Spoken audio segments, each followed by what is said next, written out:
Inicio grabación. Ahora sí. Hay una parte del texto, tratamiento psíquico.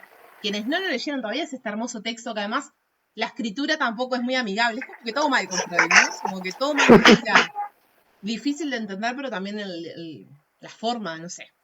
A veces lo que yo hacía, acá otro tips de pilla estudiante Tati, era buscar textos tipo en PDF que no fueran estos. No sé, tratamiento psíquico en PDF y buscaba que sea linda letra, ¿no? Son boludeces, pero que a mí me ayudaban. O si no, copiaban, si no es un PDF muy largo, ¿no? Pero copiar, pegar y cambiarle la letra. Si les queda más práctico Arial, por ejemplo, lo pueden cambiar a Arial. Son cositas, pero que a la larga suma. Sí, está bueno eso. Vos sabés que yo intenté, porque es como que eso, los párrafos están todos pegados, como que están todos así, Termina como que siendo como una, como una historia, ¿no? No tanto sí, un texto académico como uno esperaría. claro, entonces es como que esa parte también. Por Voy eso cuando leyendo, ustedes, leyendo. perdón, que tengo como un desfasaje. Por eso cuando ustedes van a resumir o hacer un punteo, les va a terminar quedando 4 o 5 páginas. Porque en realidad hay mucho contenido de donde se para Freud, esto que hablábamos del romanticismo y bueno, toda la era en la que él escribe. Les iba a decir algo. Ah, no, que acá en la página 16, algo hablamos de cómo habían personas que no podían ser hipnotizables o no eran tan factibles de ser hipnotizables y Freud va a abandonar bueno, la hipnosis justamente, que en realidad la había aprendido a través de Brewer, que va a ser como su maestro, ¿no? Él ya arranca en la conferencia que ahora vamos a ver, diciendo que es discípulo de él, es un simple estudiante, dice Freud. Y acá explica en esta parte, por si quieren ahondar un poco más, explica un poco más de ese estado hipnótico. Y dice que eran hipnotizables un 80% de los sujetos. Entonces, claro, es como si nosotros ahora, no sé, hay un tratamiento para la depresión y vemos que solamente le hace efecto o le sirve a, no sé, un 70 o un 60%, obviamente que va a dar como para cuestionarse, ¿no? Entonces Freud fue inteligente en ese sentido, o por lo menos a mi criterio, de cambiar un poco eso. Y ahí iba como a buscar qué indicadores se vinculaba con las personas que eran hipnotizables y las que no. Y acá habla de, que capaz que suena un poco fuerte en este momento, pleno 2024, pero hablaba de algunas personas normales y algunas personas enfermas o neuróticas, ¿no? Separa como la normalidad de lo patológico, que ya más adelante lo van a abordar también en alguna otra materia. Pero básicamente, no se olviden del contexto, ¿no? De que él habla en estos términos. Decía que algunas personas normales se dejaban hipnotizar con particular facilidad, mientras que es muy difícil conseguirlo con una parte de neuróticos y enfermos mentales que se muestran refractarios, como que se muestran resistentes a eso. Ahora viendo un poquito, sí que vimos una puntita, ¿no? Porque arrancamos recién con un texto. Pero, ¿por qué se imaginan ustedes que esto pasaba, esta diferencia entre las personas normales que se dejaban hipnotizar y las que no? ¿Qué piensan que jugaba ahí? Con lo poquito que venimos viendo. ¿Qué se animan a decir respecto a eso? Lo voy a poner a partir de ahí. Y capaz que la resistencia de la persona, del enfermo, Mm, ¿no? sí, resistencia.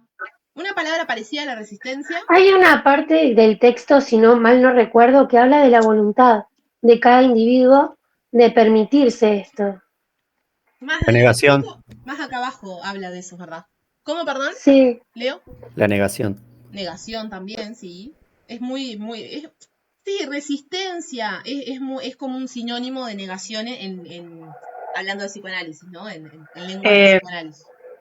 creer en eso también, bueno, capaz que ya no quiero creer en la hipnosis, de que Tal cual.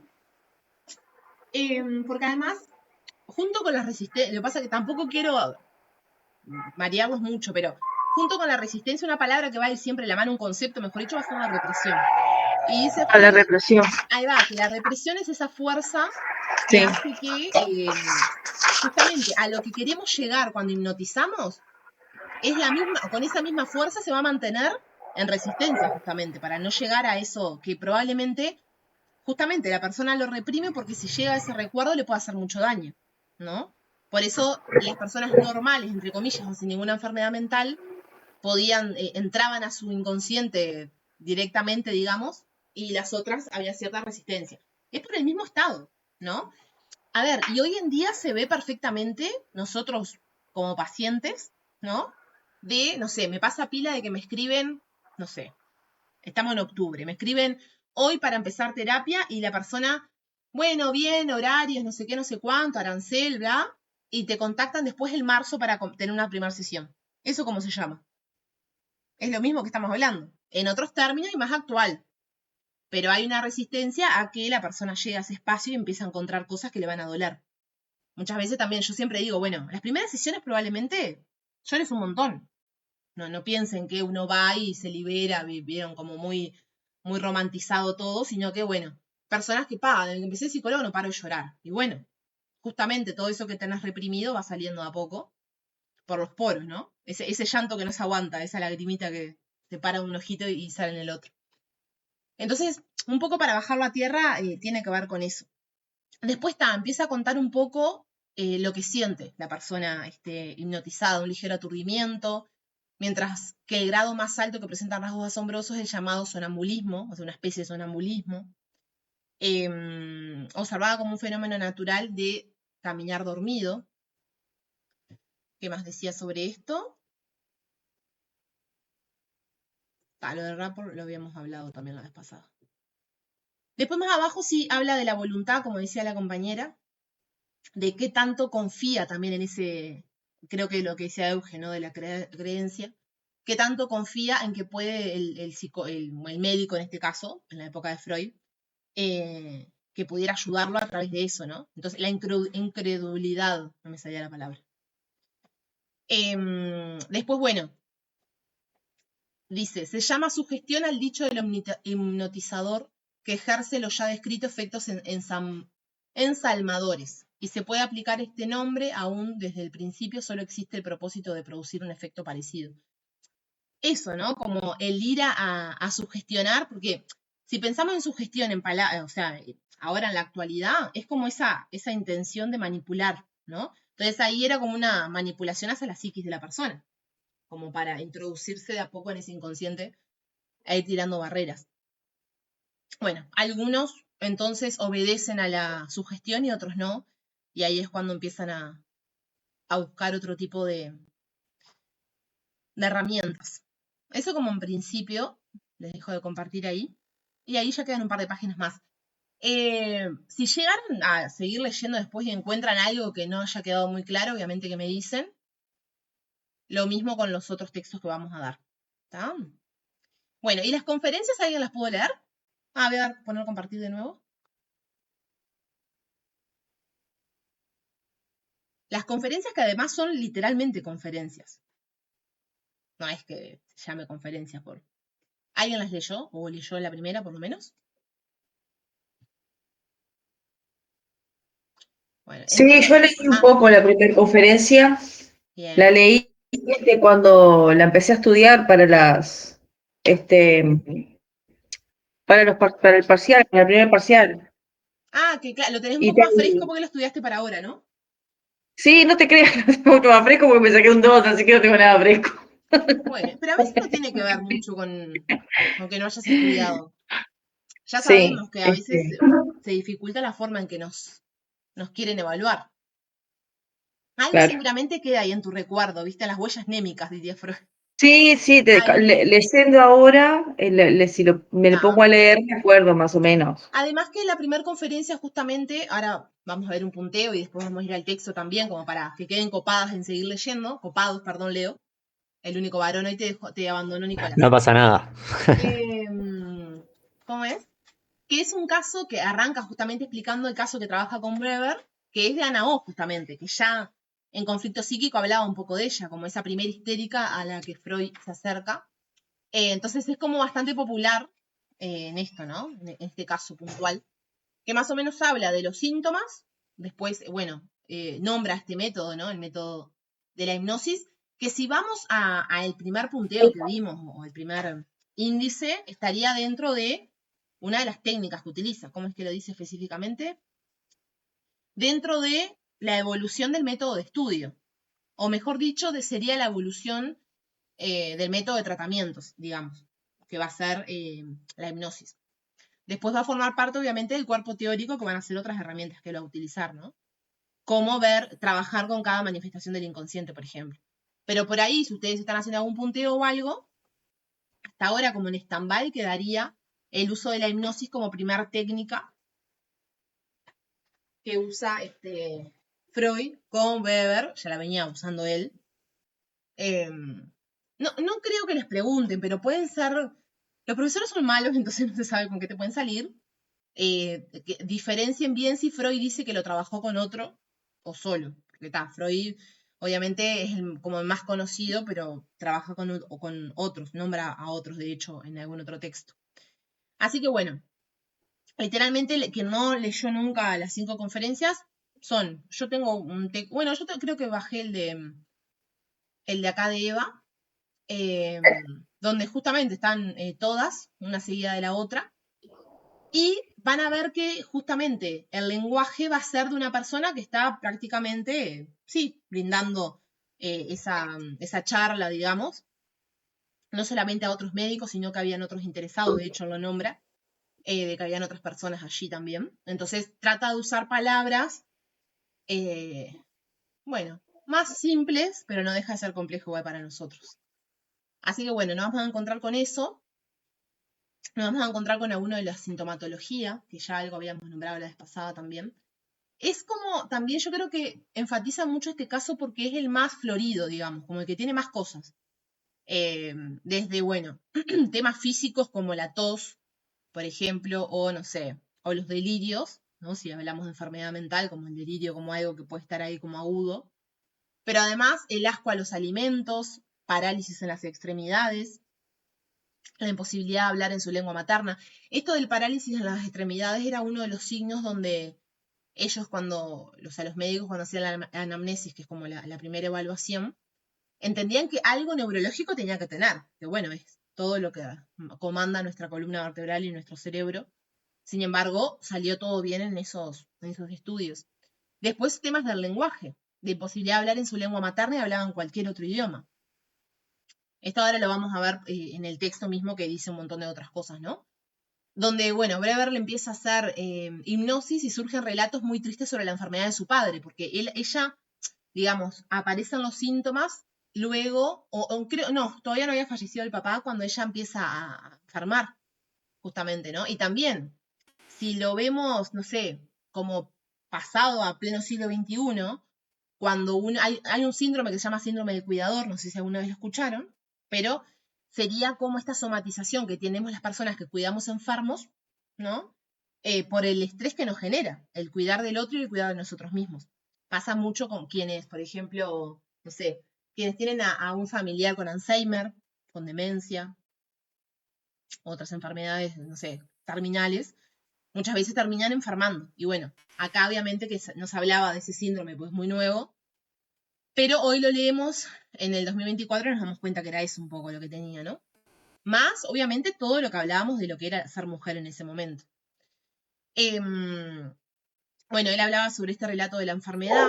Luego se ve, o sea, luego en el proceso sería, ¿no? En el proceso en el tratamiento que le estaban aplicando, cómo se iba normalizando. Acuérdense que pasa de ser enferma a ser normal, según estos términos, y desaparecen los síntomas. Como en todo ese tratamiento lo que se buscaba era traer al consciente lo inconsciente, y ahí se podía trabajar.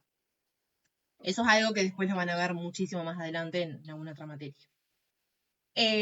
Bueno, ellos trabajan juntos sobre este caso y plantean que las histéricas tienen reminiscencias, que estos son restos mnémicos, hoy les hacía un chiste referido a eso, que en la memoria simbolizan, con la simbolización de su psiquismo, ahora les explico una cosa, donde están alojados los traumas psíquicos. Un poco la simbolización de su psiquismo, probablemente ahí en el texto encontremos una parte donde habla de las representaciones, y es, nosotros tenemos una visión de las cosas, pensamos sobre algo y sentimos emociones sobre algo por la representación que nos hacemos de eso, no directamente por lo que vemos o lo que sentimos. Entonces, las representaciones serían eso, es ese proceso que hace nuestro cerebro, o nuestra psiquis, para no irnos de psicoanálisis, en nuestra psiquis, que hace que podamos dibujar de alguna manera los traumas que tenemos, ¿no? Entonces, de alguna manera, estas memorias estaban afectadas por esos traumas, pero esos traumas no estaban en sí mismos, como, no sé, me siento mal porque sufrí un abuso. No, capaz que está, digamos, disfrazado de un montón de otras cosas, que es la simbolización esta. Ciertas ¿Alguien habló? No, perdón, fue mi hija que me está hablando acá y yo justo tengo el micrófono. Tranqui. No sé si se entendió esta última parte que les comenté. ¿Puedes poner un ejemplo, Tati, es de medio eso? complejo. Otro ejemplo. Yo te quería preguntar de eso también. Capaz que es un poco complejo, sí. Pero Pará, Es como que tenés un trauma, pero el trauma ese como que no se refleja en sí, sino como con otra simboliza forma. de otra Claro. manera. Claro. Por eso. puede ser esto, perdón, Dale. capaz que nada que ver, pero Dale. puede ser esto de que ella había una enferma que no tomaba agua porque había visto el perro, Era eso. por eso el perro que se barriaba, le lambía la mano, entonces Le dio asco. le dio Se quedó como asco con un y trauma. sí, pero ¿es Y eso simbolizó? sí, ¿Es eso la simbolización? claro. Pasa Ah, como a otro, ¿no? Como cierto disfraz. Y pasa está, a simbolizarse y sintomatizar de otra manera. Porque de otra manera. uno sin este análisis, ¿cómo llegamos a entender eso, no? Es como, entonces fue por esto, fue como muy rebuscado. Y nuestra psiquis es muy rebuscada, de hecho. Fanny, en realidad es el caso de Ana O, el que vos decís, están en la conferencia del Ah, viernes. sí, que ella le dio asco al perro tomando agua del vaso. Sí. Y entonces por eso ella no podía tomar agua, Y porque se apareció de acordaba de nuevo. eso. Bueno, y se sintomatizó tanto que realmente la pasó muy mal con ese. Era un síntoma que además obviamente estaba en riesgo su vida porque se estaba Sí, deshidratando. sí. ¿Cómo llega Pero a ese esto, punto? pero una consulta, pero esto mismo de la simbolización, ¿no? Que, o sea, de esta representación, el disfraz, esto mismo acontece en los sueños. También. O ¿Qué sea, pasa? Todas las manifestaciones del inconsciente tienen más o menos el mismo procedimiento, si se quiere, en nuestra psiquis. procedimiento. Sí. Está. Claro, porque los sueños son estas representaciones que son disfrazadas y ahí es Exacto. cuando habla del contenido latente Y de y del manifiesto. contenido manifiesto. Exacto. Sí, y de los Claro, síntomas también. Cuando den claro. síntoma, vamos a, o sea, no sé si lo nombran en algún texto que tenemos nosotros ahora, pero más adelante van a aprender eso también. De cómo hasta, también hablamos de latente y manifiesto en el motivo de consulta. Yo te puedo decir, me ha pasado de hecho, ¿no? Como terapeuta quiero hacer un proceso de orientación vocacional. Arrancamos todo precioso, pero en ese proceso sale otra cosa y en realidad esa persona se acercó por otro motivo, pero no lo pudo decir en su momento. Claro. Exacto, es todo ese disfraz ahí en el medio que hace justamente que si nosotros vamos directo a decir lo que sentimos, o a veces ni siquiera lo sienten, y pasa tiempo, si vamos directo a eso es cuando nos produce mucho dolor. Entonces hay la resistencia, la represión, todo lo que vimos hoy al principio. Después, bueno, se llega a la conclusión que donde hay amnesia, o sea, como problemas de memoria, provienen los síntomas. Voy corriendo esto porque me va tapando. Por eso es necesario hablar sobre los recuerdos, ¿no? Y ustedes, alguna vez, no sé, ¿alguna vez fueron a un psicoanalista? Empezando por ahí. Sí. Sí. ¿Qué se acuerdan de esas primeras sesiones? O de todo el proceso. Sobre, por ejemplo, esos métodos que tenían para trabajar. Que hablas y hablas. Él escucha. Te pregunta algunas cosas, pero sos vos más el que hablas que él, digamos. En Sí, mi experiencia. ya spoileamos la asociación libre que viene mucho después. Pero sí, y esta parte, sobre todo les preguntaba por esta parte donde dice, por eso es necesario hablar sobre los recuerdos, porque de repente están contando lo que hicieron en el fin de pasado, y vos te recordás que de niño te haya pasado tal cosa, o de adolescente, o recordás que, ¿no? El recuerdo siempre está ahí, como dando vueltas, porque Sí. Y te hay, hace pensar un poquito más y te acordás, como que te lleva un poquito más y te seguís acordando de cosas que vos la tenías como olvidadas. exacto, por estos mismos procesos que ¿Viste? hablábamos, con Sí. amnesia. Acá en el texto dice Talking Cure. Ah, en inglés. No, Acá en está realidad en el texto. alemán, creo. Bueno, Sí, pero acá, en una parte de acá yo lo leí que decía eso. ahí va, Este, sí. Sí. La Y, amnesia, y sí. otra cosa que también, o sea, como que le importa el pasado, Cómo no el como pasado puede resignificar cosas en claro, el presente, no sí. como el conductismo, por ejemplo. Bueno, ahí podemos discutir, Leo. Porque también nos importa todo de la persona y parte de la persona es el pasado también, ¿no? Claro, Tal vez no insistiendo tanto en vamos, porque a veces, no sé, personas que me han contado experiencias de todo pasado y no puedo contar lo que me pasa ahora. Entonces, a veces es un poco dificultoso o incómodo, siempre pasado, pasado. Una vez necesita resolver ahora, ya. Y después vemos lo otro. Son diferentes prioridades. Ya lo vamos a ver en cognitivo-conductual. Pero ya que lo traes, peleamos un poco. Después lo que les decía, lo que le iba a decir de amnesia, que probablemente escuchen la amnesia infantil, o capaz en desarrollo, si alguien ya cursó. También a veces es, bueno, de niño, que capaz vos decís, pero no puede ser porque yo tenía 3 o 4 años. Pero en realidad las cosas pasaron, no es que no pasó nada. Lo que pasa es que nosotros recordamos a partir de los 6 7 años, 6, sí, 5 6 7 según. Pero esa misma amnesia podemos tener de adultos porque vivimos una situación traumática también. ¿Cuántas personas tienen un accidente, se despiertan en el sanatorio, más allá de que tengan un problema neurológico o algún golpe fuerte, es muy psicológico también que no se acuerden? Bien. Y bueno, dice que no solamente puede venir de un trauma, sino de varios, pero se comienza haciendo énfasis en el primero. Esto es como algo que plantea sobre los métodos, ¿no?, que utilizan. Es como, bueno, porque de un trauma puede desencadenar otros más. O sea, es como, bueno, hay un trauma ahí, hay algo que no, en el presente no se puede, digamos, como desatar. ¿Vieron cuando sentís como, estoy trancada en esto, ¿no? Como muchas veces intentando esto y como que no sale, a veces que como que se destranca una cosa, pero quedan otros traumas de ese otro proceso o ese otro tiempo donde las cosas estaban trancadas. Hablando como en palabras re simples, ¿no? Obviamente. Allá pasa gente por lo de Fanny, saludos para todos. Sí, pasa gente. Pasa que estoy Tranqui. en el comedor. A esta hora es como complejo. Yo me río, pasé un chiste nomás. Bueno, este texto de las conferencias. Ah, perdón, pensé que les había cambiado. Voy al texto de las conferencias para alguna otra parte que esté buena hacer énfasis. Más o menos se va entendiendo lo que venimos ahora. Una pregunta. Euge, ¿sí? Sí, eso puede ser eso de como los traumas que tenemos como recuerdos, ¿podría ser lo de la huella anémica famosa? Claro, huellas anémicas son esas huellas en la memoria.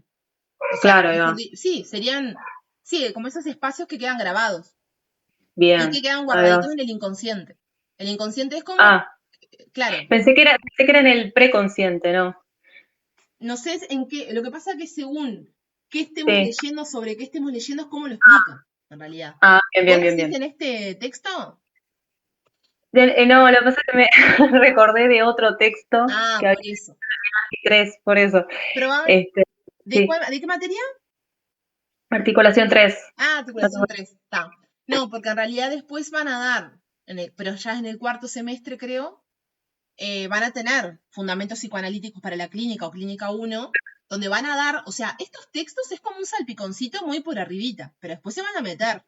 Y ahí aparece cómo se da estos procesos y cómo pasan por cada. De hecho, es una tópica, ¿no? Y para las tópicas falta un montón acá. Si estamos en 1890, creo, por ahí.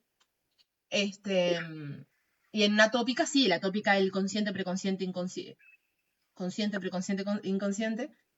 Y después el yo super yo más adelante.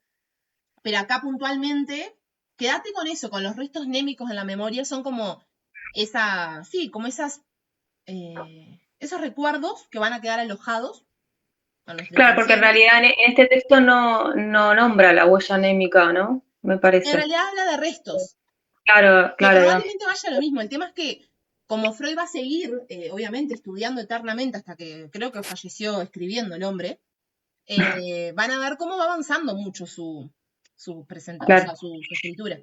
Esperen que se me fue Pero sí, probablemente cuando están más avanzados y están dando teorías, como que empezás a relacionar con otros textos, viste, de otras materias. Sí, sí. Y puede jugar en contra, porque capaz que te complicás más de lo que es, a veces, compartir esta. Bien, bueno, porque quienes no lo vieron, este va a ser el textito de las conferencias, que son 24. Acá tenemos al susodicho. Me matan los lentecitos de él, ¿no son muy tiernos? Los lentes redondos. Sí, de viejito es tierno, sí. Bueno, las conferencias son de 1909. 1890 y pico era el conflicto psíquico. Básicamente, como les decía, está transcrito como conferencia, entonces va a ser como un cuentito. Ahora, no significa que porque sea un cuentito te esté diciendo que sea fácil de entender, pero sí es muy diferente a cualquier otro texto. Voy a ver, tengo un temita que me aparece. ¿Cómo es? Esto acá y me tapa la pantalla. Bien. Quien lo haya leído, ¿tiene alguna parte ahí anotada que tenga alguna duda o que le haya quedado resonando algo? Yo por mientras voy a buscar alguna parte que podamos simplificar lo que hablamos anteriormente, que tal vez yo no lo pude ejemplificar muy bien. Pero bueno, van a ver acá en la hojita 2, nomás que ya arranca con, acá, yo se los voy marcando, la paciente del Dr. Weber. Una muchacha de 21 años. Era intelectualmente muy dotada, viste, como que pone datos que uno, como para, ¿cómo decirles? Sí, es como generar ciertos preconceptos a veces también, de cómo la normalidad estaba muy asociada a lo superdotado o lo dotado, y tal vez la enfermedad mental no, y acá podemos ver que no están así. En todas estas historias no solamente de Freud, ¿no? En general de la psicología hay como muchos prejuicios. Más adelante vamos a ver algo puntual que está bueno. Bueno, algo que decía en tratamiento psíquico, que está vinculado con lo que dice acá también, es, acuérdense siempre de esta conexión cuerpo-psiquis, ¿no? Como continuamente se está haciendo ese paralelismo. Por eso van a ver que en este caso Ana O va a tener perturbaciones corporales, o sea, cosas que realmente sentía, ¿no? Tos, dolor de estómago, bueno, ¿cómo se decía? Sí, como sentir ese hormigueo en el cuerpo, pero también anímicas. O sea, no solamente el cuerpo, sino también todo lo que tenía que ver con lo emocional, que habíamos hablado de lo anímico y cómo lo vinculábamos con lo emocional y con los sentimientos, si se quiere. Siempre todos estos cuadros estaban llenos de angustia también, ¿no? Eso se veía. Bueno, explica cómo cualquier médico que se acercara a esta joven iba a decir, no, tiene una afección gravísima. Sin embargo, después de hacerle todos los estudios, no se notaba eso. Y hoy les decía esto del Lego, que había buscado la palabra Lego, que no me acordaba qué significaba. Y un poquito más adelante, probablemente, ahora si lo encuentro se los muestro bien, pero traía esta palabra porque decía cómo la postura del médico ante alguien que realmente tenía una enfermedad física y alguien que no se le notaba nada, cambiaba esa posición. Después vamos a ver en un concepto, que es la transferencia, de cómo el paciente neurótico, la paciente histérica, puede ubicar al médico en un lugar donde le convenga para mantener sus síntomas. Una cuestión así, una cuestión media como justamente de transferir en el otro eso que le sucede. Entonces, por eso es difícil la posición del médico. Vamos a ver la transferencia y la contratransferencia cuando corresponda, pero está muy vinculado con esto. Así que si ven ahí la palabra Lego, probablemente... la voy a buscar acá si les muestro esta partecita que está buena.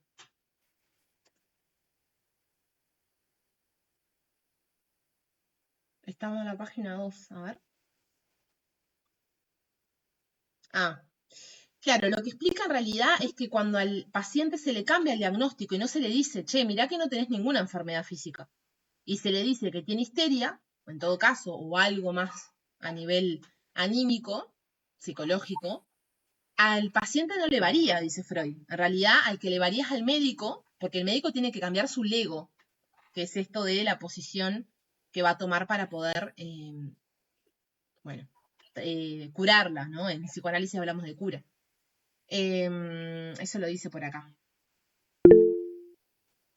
Euge, sí. Se te había ido la cámara. No, perdón, lo apreté sin querer la manito, perdón. Tranqui. Estoy buscando esta parte que les iba a decir. El médico que se... Ahí va, acá decía. Acá, ¿alguien habló? No, yo te iba a decir que acá estaba la parte esa. Ahí va, buenísimo. Cuando dice, el médico que en sus estudios ha aprendido tantas cosas arcanas para el ego, como para mantener esa postura, ha podido formarse de las causas y alteraciones patológicas. O sea, sabe todo sobre lo que pasa en el cuerpo. Unas representaciones que sin duda son certeras hasta cierto grado, puesto que le permiten entender con detalles el cuadro clínico. O sea, el médico como especialista en esto que pasa en el cuerpo, ¿no? Ahora bien, todo su saber, su previa formación patológica y anatomofisiológica, partes del cuerpo, ¿no? Lo desasiste al enfrentar las singularidades y los fenómenos histéricos. Por eso justamente los médicos no sabían qué hacer, porque no estaba dentro de lo que ellos habían aprendido, ¿no? Y bueno, pocos fueron los que dijeron, vamos a estudiar un poco más, y es que Weber y Freud siguieron por ese camino. Dice, no puede comprender la histeria ante la cual se encuentra en la misma situación que el ego, su posición. He aquí algo bien ingrato para quien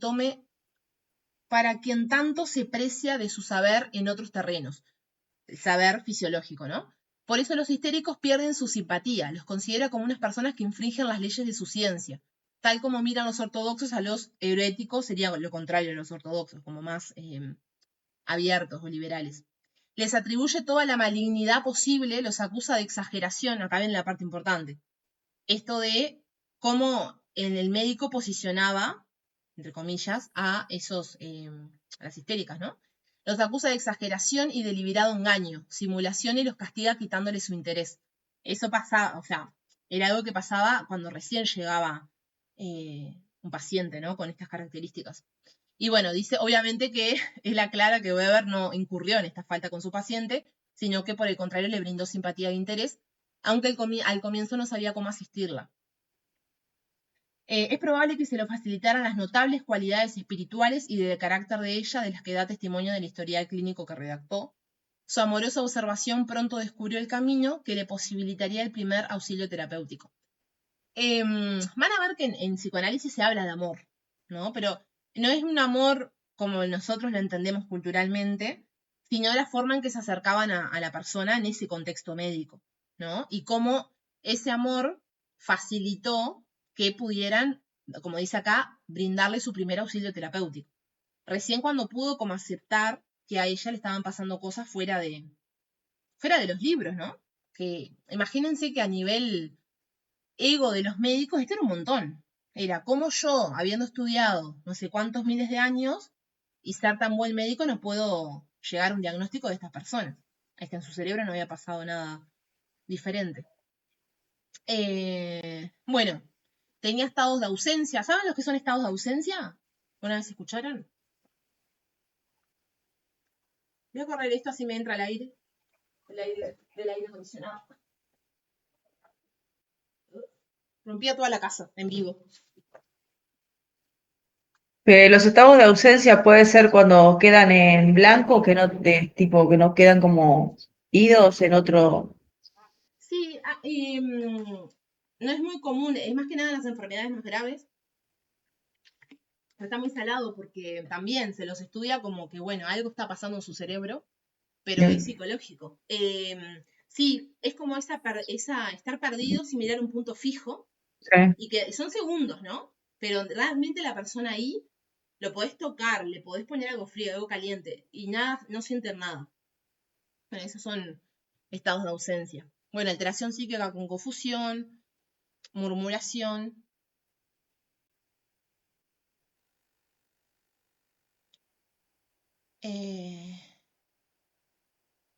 Una especie de sueños diurnos. Déjenme ver algo más que pueda ejemplificar lo que ya habíamos hablado.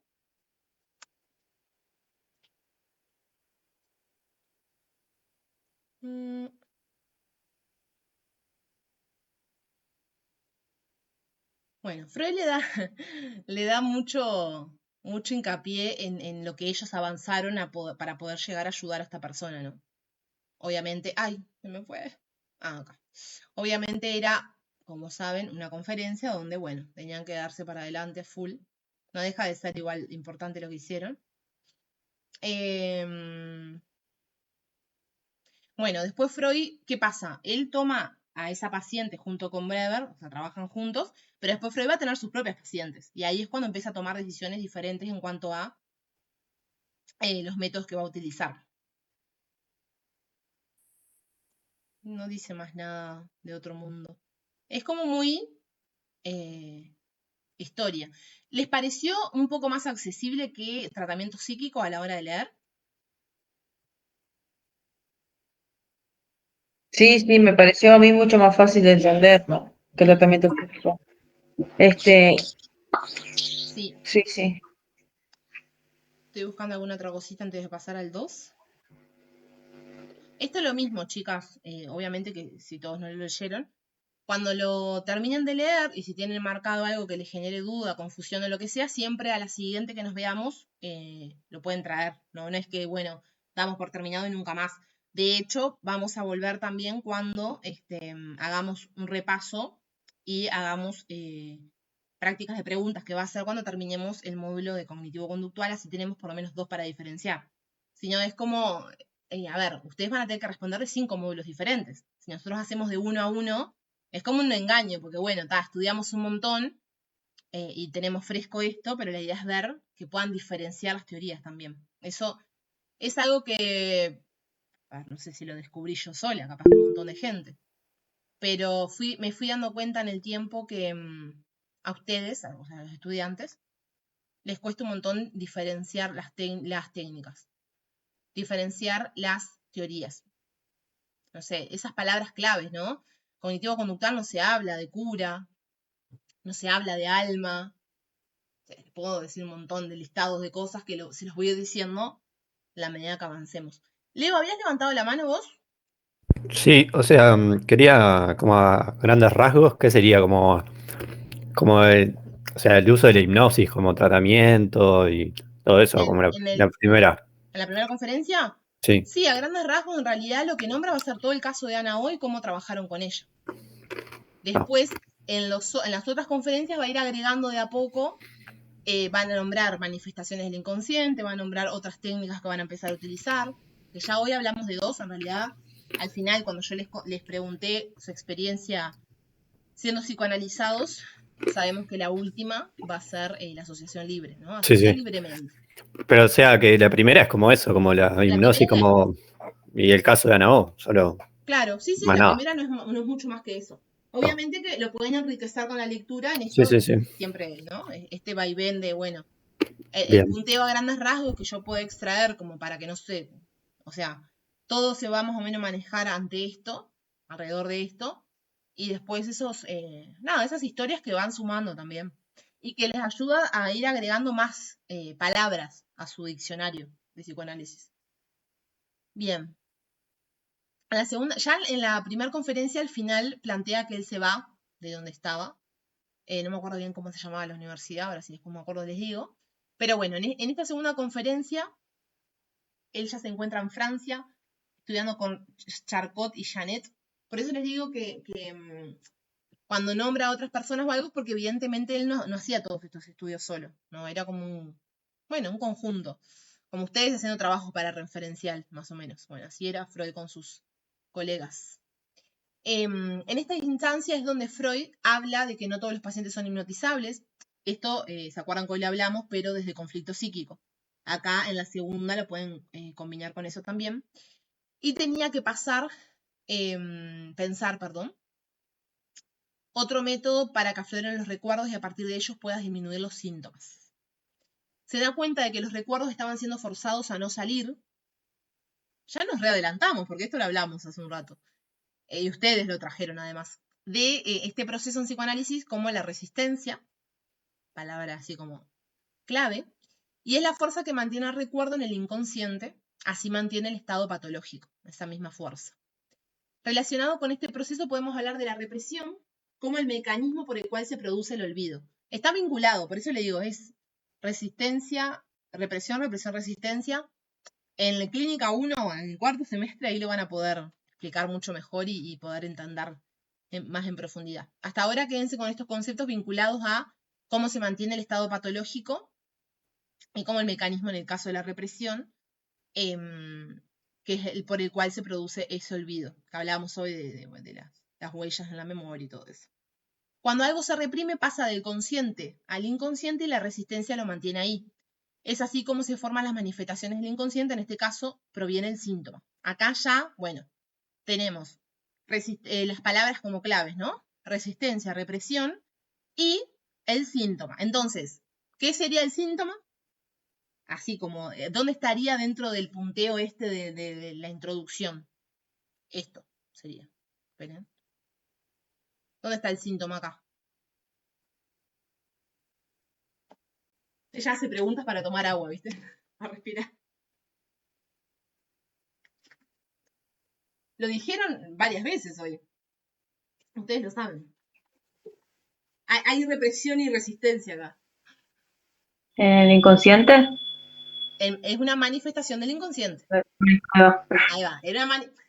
Capaz que a ustedes les parece una boludez, pero es necesario que ustedes ubiquen cuáles son técnicas o cuáles son manifestaciones del inconsciente o qué está dentro del marco teórico del psicoanálisis.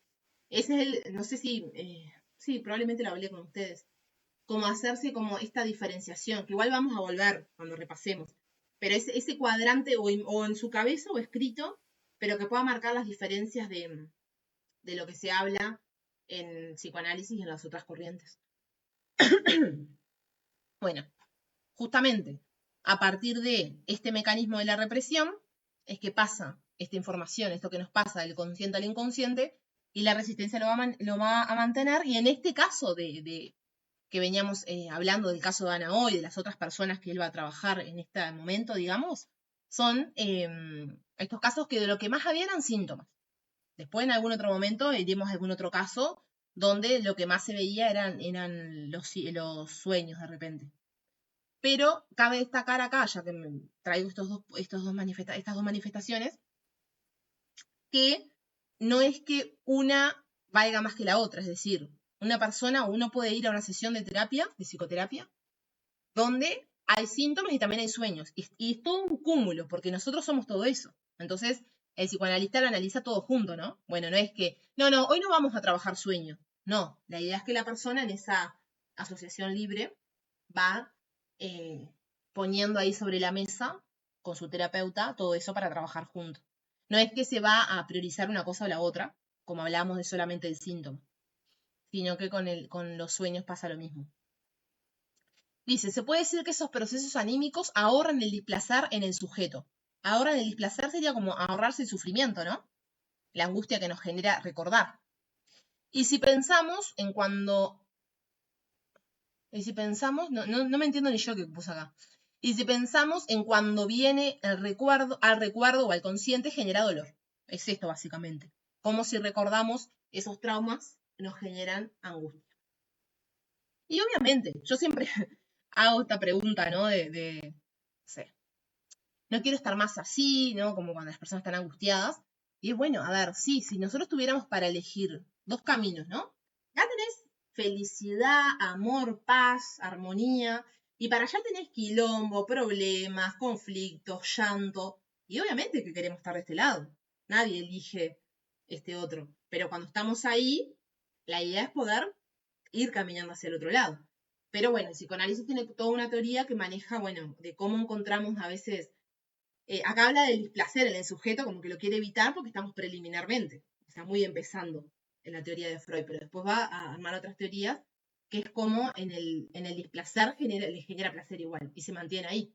Por eso a veces, tantos años de psicoanálisis, ¿no? Como hay un montón ¿Eso de cosas sería lo que Freud habla de la doble conciencia? Puede ser que lo nombre ahí. ¿En qué texto decís vos? ¿O acá en las conferencias o algún otro más avanzado? Ay, no recuerdo ahora en cuál lo leí, pero me acuerdo que Freud habla de una doble conciencia y habla de esos estados anímicos. Donde se mantiene el sujeto. Sí, ahora que dijiste eso del inconsciente, Sí, del consciente, se me vino eso a la cabeza. Tengo una palabra en la punta de la lengua que en una conferencia que estuve hace poco en Buenos Aires, que había un debate entre psicoanálisis y cognitivo-conductual, el psicoanalista nombraba. Ay, no me sale la palabra. Era justamente esto en palabras bien psicoanalíticas, ¿no? Pero cómo encontramos placer manteniéndonos ahí. Y uno le cuesta entender, che, ¿a quién le gusta estar enfermo? Pero pareciera que sí, hay ciertas psiquis, ¿no? Que llevan para ese lado. Todos somos diferentes, no es que todos nos pase. Pero puede ser algo de eso, sí. Bien, voy a hacer lo mismo que hicimos hoy con la 1. Vamos a ir al texto. Voy a dar vuelta al celular porque me distrae que me suene. Vamos a ir al texto y vamos a chequear a ver qué podemos encontrar para agregar a este segundo. ¿Alguien que haya leído tiene algo anotado ahí que quiera traer?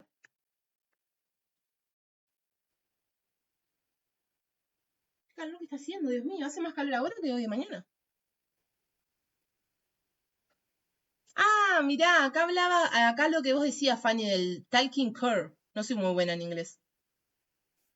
No, yo tampoco, olvídate. Cura a través Pero de. sí habla así. Está. Acá, déjenme. Mira, yo tenía anotado como unas cosas de la conferencia Ta, 2. ta. Tenía. Dale. Perdón que no pedí la palabra. Dale, porque me estoy dando cuenta que no anoté un montón de cosas que están acá en la primera. Dale. Yo puse, bueno, como que trabajaba con Charcot y Janet, como para esto de que trabajaban en equipo, Sí. puse caída de la hipnosis y el método catártico. No me acuerdo mucho lo que era el catártico, pero digo, es lo que tengo anotado, tendría que repasarlo Bueno, más, ¿viste? Acá ya comienza. Método sugestivo puse, la mano sobre la frente, Sí, para poder recordar vinculado más. más a la hipnosis. Mm, Pero el método sí. catártico, ahora yo después igual voy a ver si Ah, era el que hablaba, ¿no era? Claro, en realidad el método catártico es la cura a través del habla, a través de la Ah, el que palabra. habla sin parar, tipo, Sí, que vamos. diga lo que quieran. Sí, igual, ¿qué pasa? Después va a avanzar un poco más y vamos a caer en la asociación libre. Y no es lo mismo el método catártico y la asociación libre. Vamos a ver el proceso de qué le agrega a esto de la asociación libre. Pero hasta ahora, bueno, piénsenlo en la vida cotidiana. Ustedes no dicen, Urisa, vamos a juntarnos este fin de hacer catarsis de la vida, que es hablar de todos los vecinos, de los compañeros de trabajo, del jefe, putear, todo. Bueno, acuérdense de esa catarsis y van a ver que no estamos muy alejados de esto. Pero después en la asociación libre no significa que ¿cómo es? Que sea más profundo que esto, ¿no? Que tal vez haya una orientación por parte del psicoanalista hacia donde él quiere llegar. La Es catarsis como es una como, purificación emocional, donde sacamos es como una purificación emocional, claro, donde sacamos nuestros sentimientos, pensamientos. exacto. Es como, bueno, que de hecho alivia un montón cuando nosotros lo hacemos, ¿no? Ujú. No es lo mismo estar re quemada con tu jefe y no hablarlo con nadie a hablarlo con alguien. Putear, ¿viste? Como quejarte. El arte de la queja. Tengo un libro que se llama El arte de la queja que se lo he regalado a varias personas. Cuando nos quejamos y no hacemos nada, ¿vieron? Bueno, así. Voy a fijarme acá por arribita. Bueno, nombra esto de Charcot en la Salpertier.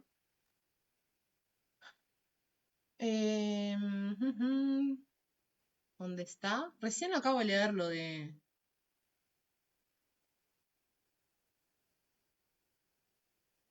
Acá no dice entonces.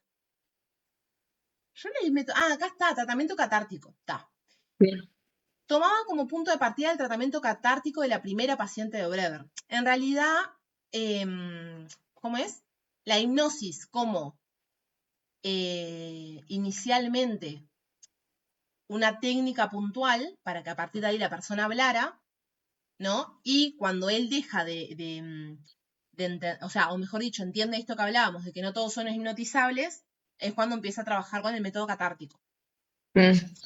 Después, a ver qué dice más adelante, equiparemos las vivencias patógenas de nuestros enfermos en calidad de traumas psíquicos, aquellos traumas corporales cuyo influjo sobre parálisis histéricas Charcot ya había establecido, y la tesis de Breuer sobre los estados hipnoides no es en verdad sino un reflejo del hecho de que Charcot hubiera producido artificialmente en la hipnosis aquellas parálisis traumáticas. Básicamente hablaban de lo mismo con diferentes palabras, Charcot y Breuer, cada uno en otra universidad, digamos.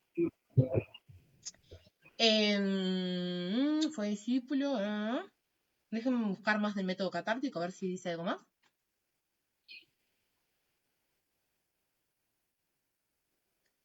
Bueno, la histeria es una forma de alteración degenerativa del sistema nervioso que se da a conocer mediante una endeblez innata de la síntesis psíquica. Sostiene que los enfermos de histeria son desde el comienzo incapaces de cohesionar en una unidad de diversidad de los procesos anímicos. Por eso se inclinan a la disociación anímica. Bueno, Claro, que no hay cohesión nos da a entender todos los síntomas, ¿no? Como todos los síntomas iban hacia otro lugar, digamos. Creo que va un poco a eso, a esto de, ¿cómo es? De que no tenían una dirección.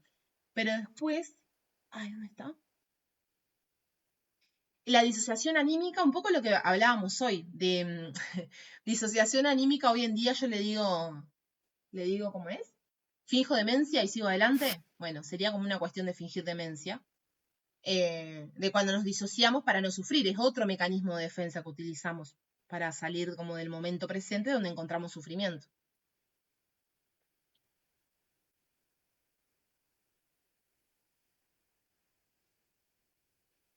Acá habla de otra histérica, de Janet en este caso, de cómo se le dormían los brazos. Que eso en realidad no lo puse como algo importante en el sentido de que siempre cuando van a explicar algo van a hablar de una histérica. El tema es que Ana O va a ser la principal y la que le van a preguntar en el examen. No le van a preguntar de Juanito y no sé, y la paciente de Janet. La disociación histérica ya la nombré. Sí, no, nunca preguntan de ninguna Janet. No. El paciente de Janet era otra, que no dice ni el nombre. Es como que Ana O es por excelencia, ¿vieron? Es como yo le digo, tiene mucha sintomatología que da un montón para...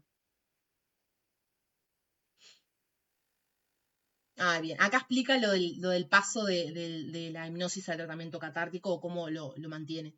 Dice, el tratamiento catártico, como lo había ejercido Brewer, implicaba poner al enfermo en estado de hipnosis profunda, pues solo en el estado hipnótico hallaba la noticia. O sea, esto de que podía hacer catarsis solamente bajo hipnosis.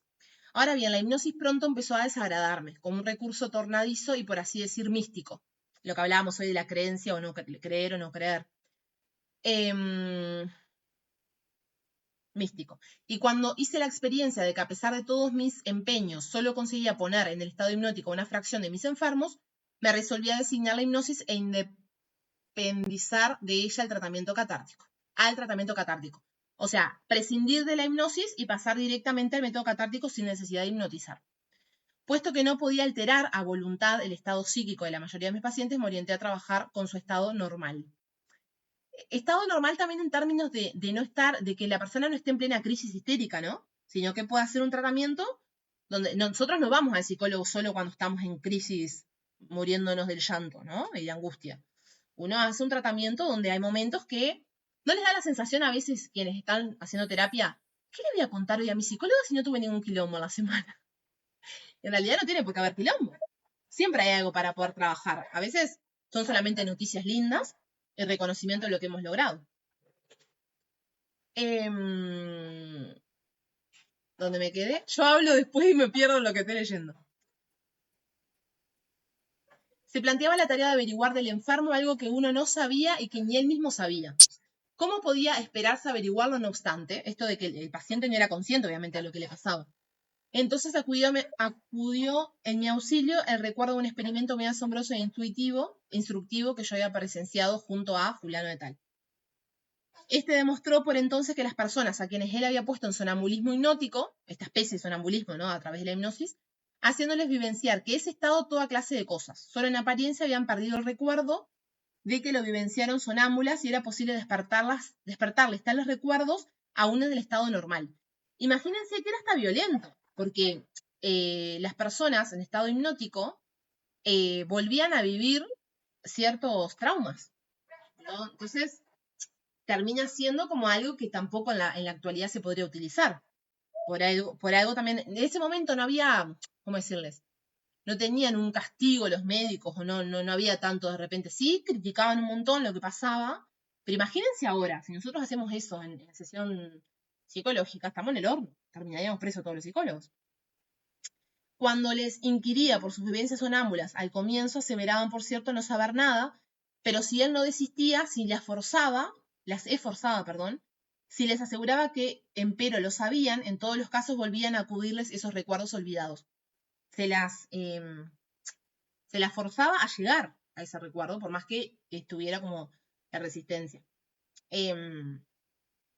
Es como, bueno, hoy en día hablamos de timing cuando llevamos a la persona o sea, acompañamos en ese proceso a la persona a decir o a reconocer ciertas cosas y a veces no es tiempo, ¿no? No sé, si estamos trabajando con una paciente que sufre violencia de género, a la segunda sesión no podemos pretender que diga, ah, sí, Tatiana, estoy sufriendo violencia de género, ¿no? El timing es eso, es darle tiempo a la persona de poder poner en palabras lo que le está pasando. Y acá, tipo, no se respetaba nada de eso, ¿no? Y no es solo por ética, sino también por algo básico, que ustedes no tienen por qué saberlo del timing, pero creo que se pueden dar cuenta, ¿no? De lo feo y creo que es peor la cura que la enfermedad, si seguían con este tema de la hipnosis. ¿Se entiende más o menos esto, el vínculo de la hipnosis con el método catártico y cómo se va abandonando? Sí, se entiende, sí.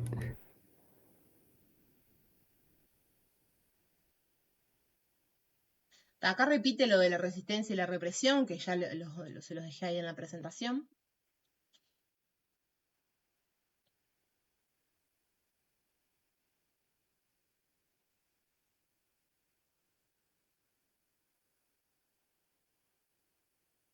Las fuerzas represoras. Estoy viendo si hay algo diferente que no esté en la presentación para explicarles.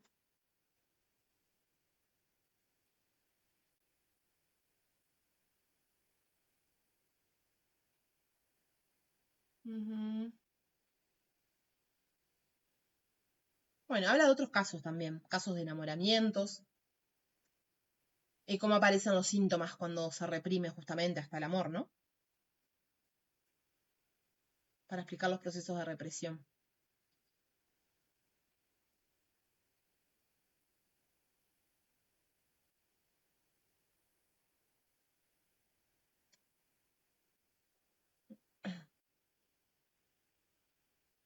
Es muy repetitivo porque en realidad conecta, ¿no? Va como de alguna manera avanzando en su teoría, pero a través de casos. Recuerden que lo que hablábamos, creo, la clase anterior, es de cómo el psicoanálisis va llegando a ciertas técnicas y ciertas maneras de abordar las cosas a partir de lo patológico. Entonces ve como esos conflictos o problemáticas y después que va generando su teoría o parte de su teoría, ¿no? En esto de los métodos que puede ir utilizando y las explicaciones que va dando.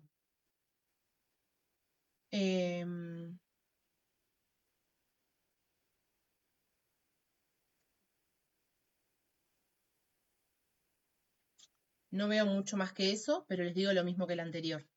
Cualquier cosa, si ven algo que les quede ahí, me dicen. Por lo pronto, vamos a la tercera. Compartir esta pestaña.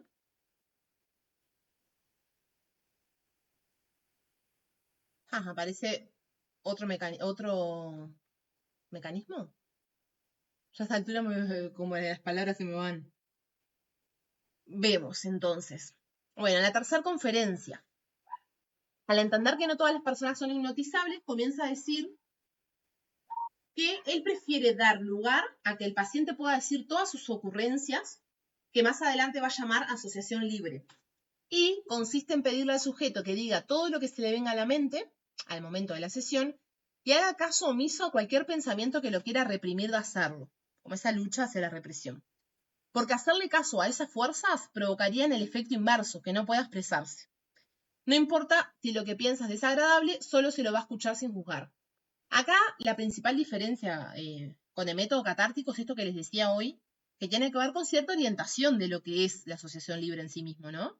Realmente el psicoanalista debería explicarlo de esta manera, como bueno, no importa que sea algo que para vos es desagradable o que es fuerte o que te da vergüenza, no importa si te genera vergüenza, si te genera rechazo, como tal vez armar esa especie de contrato, ¿no? Donde no se va a juzgar.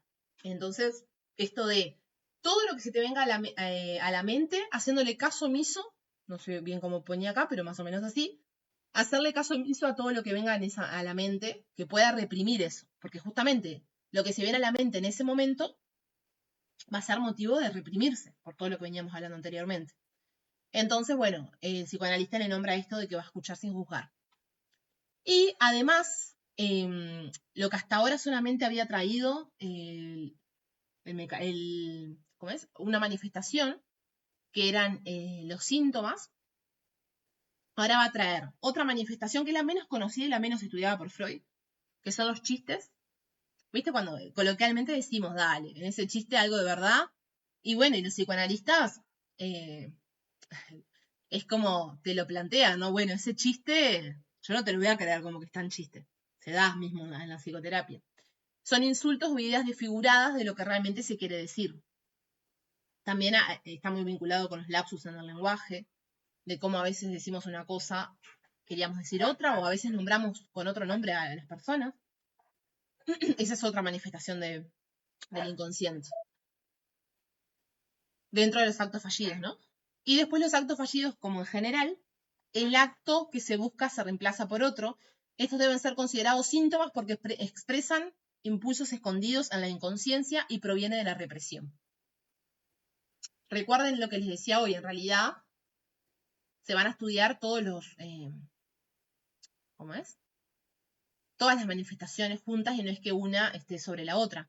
Sí hay otras manifestaciones más complejas, ¿no? Como pueden ser los sueños, que probablemente estén mucho más tiempo para poder dilucidar, pero termina pasando, no sé si alguien de ustedes, bueno, me dijeron que hicieron psicoanálisis, pero no es lo mismo hacer psicoanálisis un año que hacer muchos años, hasta el paciente termina como pudiendo interpretarse sus propios sueños. Es tremendo lo que se da, porque van aprendiendo esto, justamente del análisis, al poder entenderse, ¿no? Al escucharse, lo que fuere.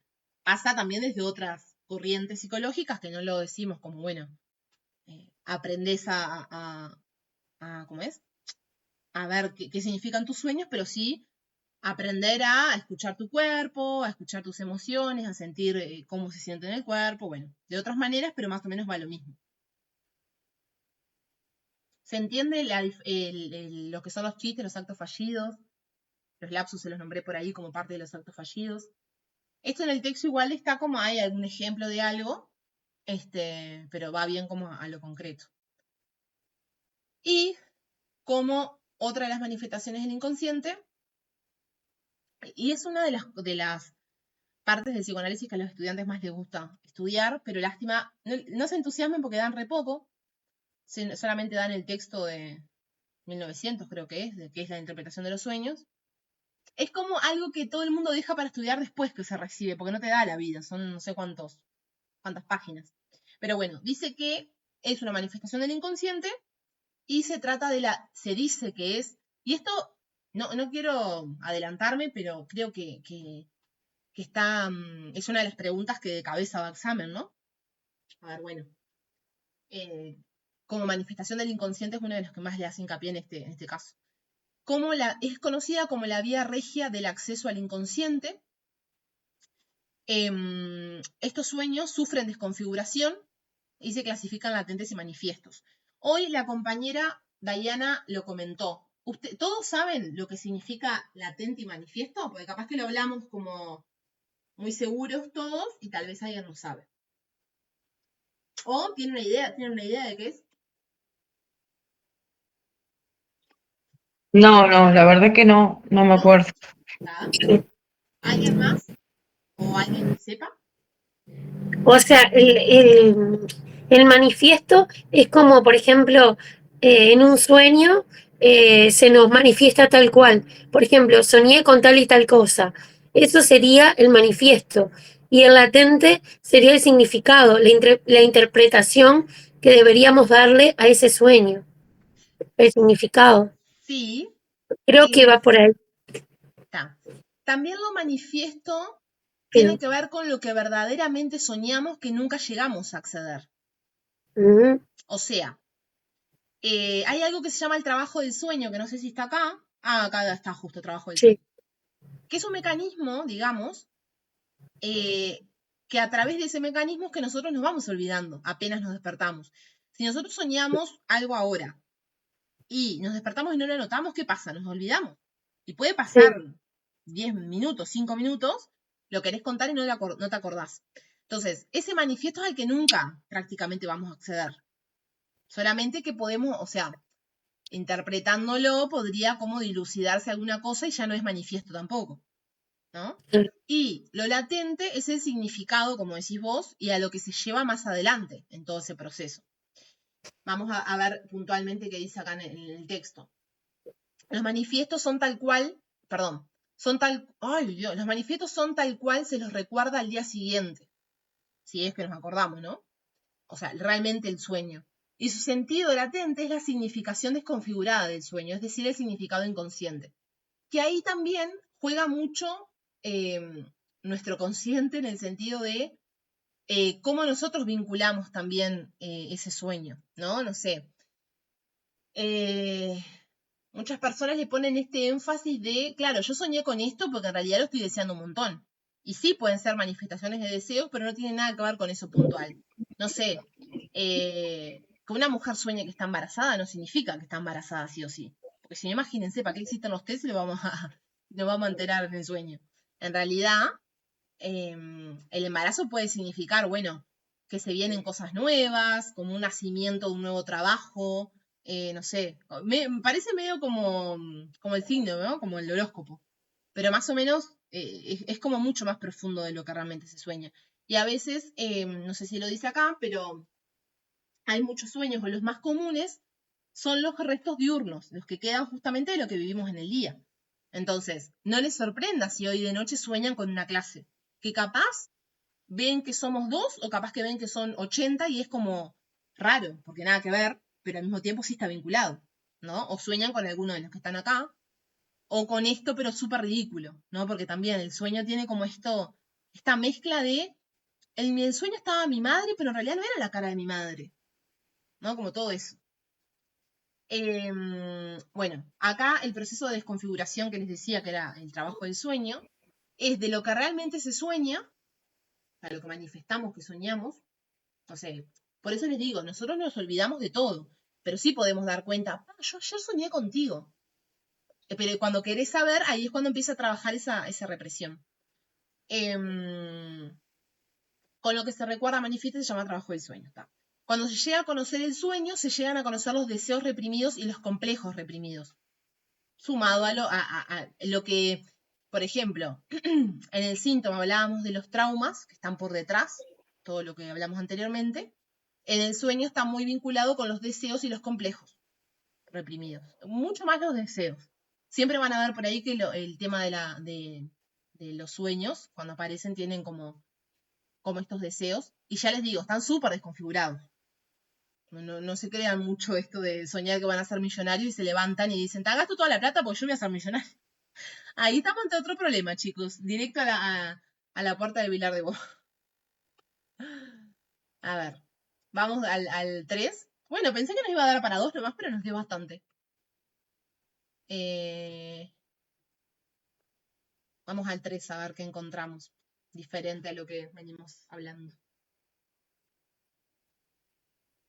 Qué importante es que lean los 5, ¿no? Porque vieron que va conectando. Si ustedes van directamente al 4, no van a entender nada. Necesitan ir desde el primero. Dale. Una consulta que yo había notado de la tercera conferencia, porque la tercera conferencia habla, bueno, de la asociación libre que vimos, de este método, del método sugestivo, y también del determinismo psíquico. Eso del determinismo psíquico es que nada está dicho como al azar. Determinismo psíquico. Me voy a anotar. Sí. Pará un segundo. O sea, creo que es eso de que como que nada está dicho al azar, ni siquiera en los sueños. Sumado, ahí va, en el O sea, contexto como de que todo tiene un manifestación. significado, ¿puede ser eso? Sí, si vos lo leíste en el contexto de la Sí. explicación de las manifestaciones del inconsciente, puede tener que ver con eso. Que es cómo no podemos priorizar uno sobre otro porque todo es importante. Y esto de que, capaz que en palabras coloquiales decimos no es casualidad, ¿no? Es como, no sé, te torces el pie antes de entrar a terapia, te dormiste, sumado a que soñaste esto y sumado a que te duele el estómago, bueno, el psicoanalista hace todo un análisis, justamente. Si está en ese contexto, probablemente sea eso. Si lo veo en otro contexto, veo Sí, era con respecto a la tercera conferencia. Está.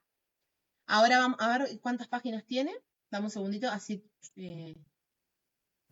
chequeo de pegarle una leída a ver qué podemos agregar de lo que venimos hablando. La tercera es bastante larga.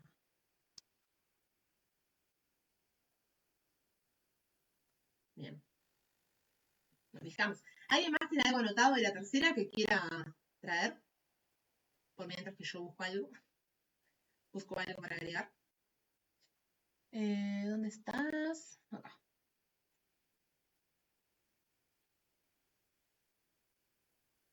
Bueno, refuerza lo que hablaba anteriormente de por qué dejó la hipnosis. Como que le explico un montón por qué dejó la hipnosis. Avanza, Freud, por favor.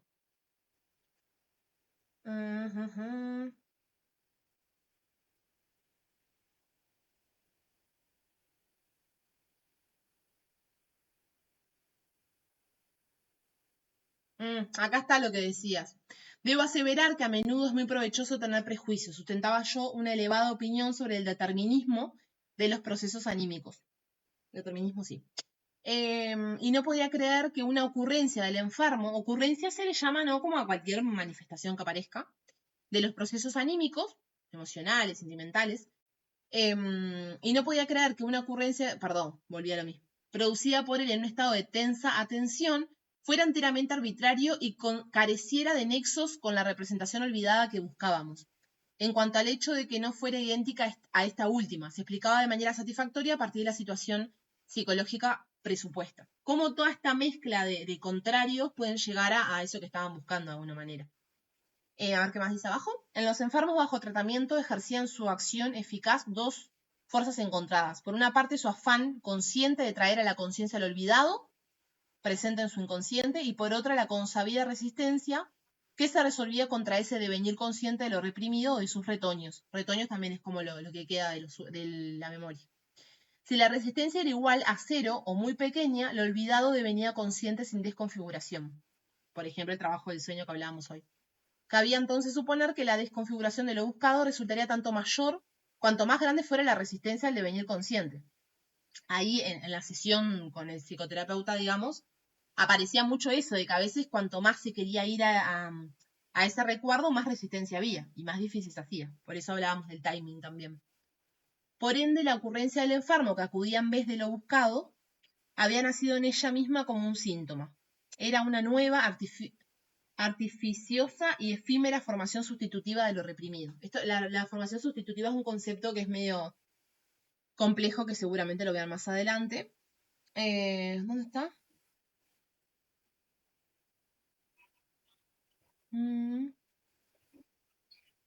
Se me fue lo que estaba diciendo. Formación restitutiva. De lo reprimido, sigue el texto. Este es el que habla que los enfermos de histeria padecen de reminiscencias, ¿es esta? El anterior. El anterior. Está. Igual repite, acá repite. Es como más, claro.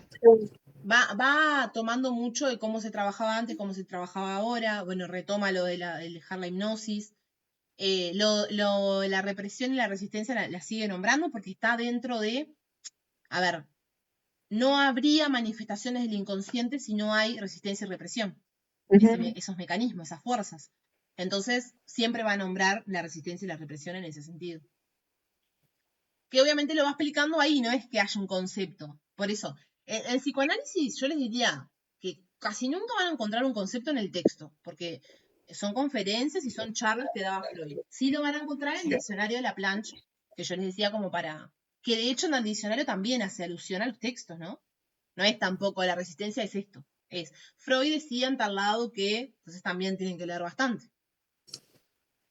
Después hay un caso de una conversación de dos hombres.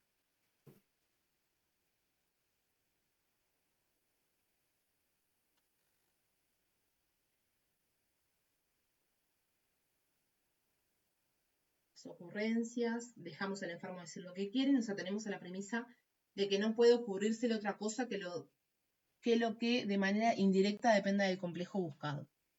Si este camino para descubrir lo reprimido les parece demasiado fatigoso, puedo al menos asegurarles que es el único transitable.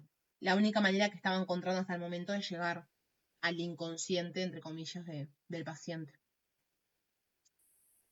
Al aplicar esta técnica todavía vendrá a perturbarnos. Él habla de perturbación, ¿no? Cuando le molestaba algo. Es como, qué perturbado que me dejas. ¿Te imaginan decirle a un paciente eso? Me dejas muy perturbado cuando te vas. Ran. El hecho de que el enfermo a menudo se interrumpe, se atasca y se asevera que no sabe decir nada, no se le ocurre absolutamente nada. Si así fuera y él estuviese en lo cierto, otra vez nuestro procedimiento resultaría ineficiente. Y bueno, es difícil de asociar libremente también. Yo no sé si podría, sinceramente.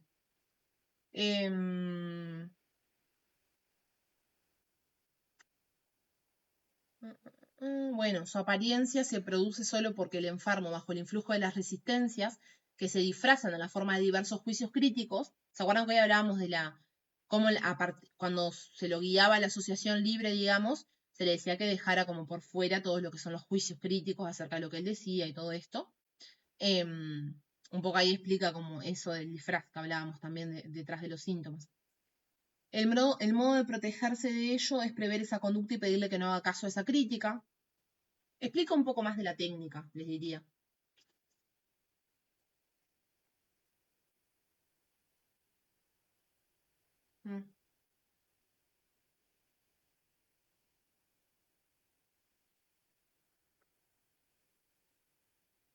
Acá estoy leyendo una parte y estoy tratando de acordarme una cosita. Y se las digo porque capaz que ustedes se la acuerdan. Cuando se habla de la regla psicoanalítica fundamental, ¿cuál piensan que es? Hasta ahora que hemos visto, ¿qué se les ocurre? Yo tengo dos en la mente, así que voy a hacer trampa y me voy a fijar cuál de las dos sería. Si es que está reconocida como la regla fundamental. Pero me suena que en alguna pregunta estaba. Ah, ya sé cuál es.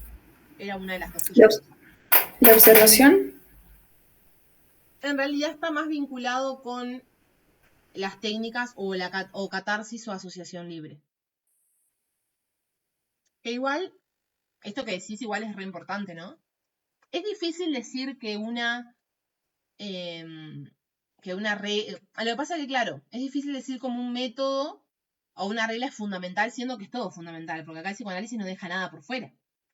El tema es que lo habla como un recurso para descubrir lo inconsciente, aparte de los mecanismos, ¿no?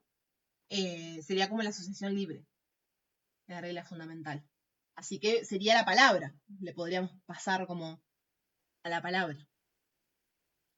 Ya nos acordaremos cuando veamos preguntas. A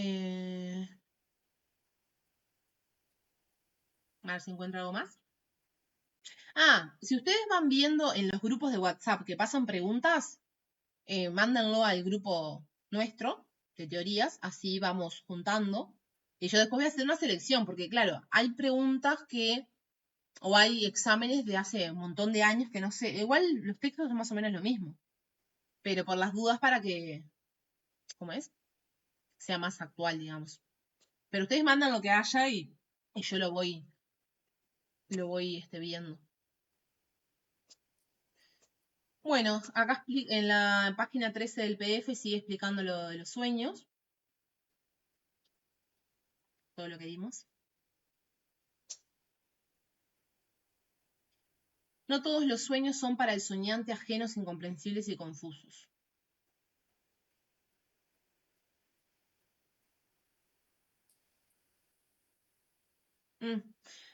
Qué bueno esto que plantea. Dice, bueno, después de eso dice, si ustedes se avienen a someter a examen los sueños de niños de corta edad, desde 1 año y medio en adelante los hallarán por enteros simples y de fácil esclarecimiento. El niño pequeño sueña siempre con el cumplimiento de deseo que el día anterior le despertó y no se le satisfizo.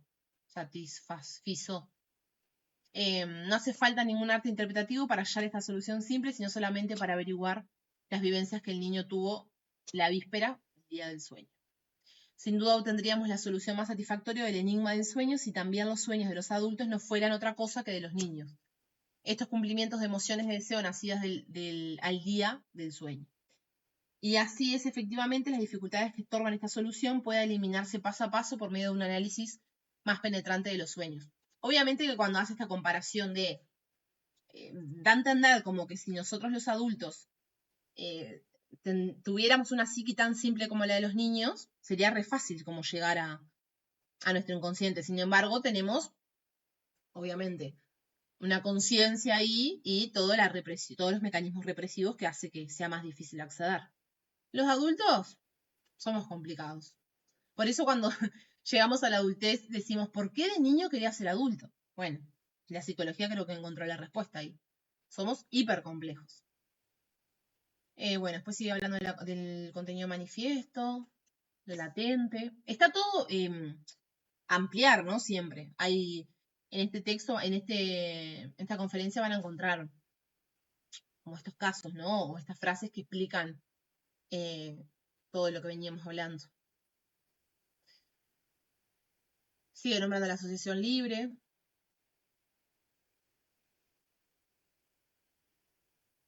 ¿Han escuchado hablando de sueños, de los sueños más comunes en las personas? ¿Cuáles piensan ustedes que son? ¿Algún sueño que ustedes hayan contado a un amigo y ese amigo le dice, yo paso soñando eso o yo también soñé? Hay un par. ¿No? ¿Ninguno? No. ¿Que se caen de la cama? Ah, sí, o el pozo. Ah, El sueño del pozo. es uno común. Freud lo explica, no recuerdo bien en qué texto. Acá por Yo lo he menos no soñado, está. yo he soñado que estoy cayendo de un precipicio o algo así. También. Sí.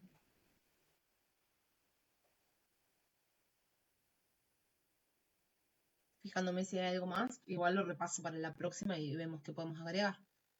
Bien, chicas, no, chicos, pobre Leo. Nos quedaría 4 y 5. Tal vez si pueden, manda cara llorando. Ay, pobre Leo. Tal vez si pueden leerse la 4 y la 5, o sea, si pueden leerse todas, genial, para ir conectando, porque está bueno esto de que hagan este mismo ejercicio cuando estudian solos, de, bueno, conecto con la segunda con esto de la primera, y esta tercera con esto del texto de conflicto psíquico. Porque después no les van a decir, probablemente sí, está como, bueno, en la primera conferencia tal cosa, en la segunda tal otra, pero el aprendizaje realmente, como el aprender de incorporar, está en la conexión de todos los conceptos. Por eso, un poco este ejercicio me parece que está bueno. Y obviamente que ya le mandé esta presentación yo, no me acuerdo. ¿No? Capaz que es porque les dije que se la iba a subir. No la subí todavía. Igual se las voy mandando por las dudas. Esperen que ya lo abro acá y se los mando rapidito. Así no me boludeo. Y tengo estas dos clases para subir. Voy a ya cortar acá.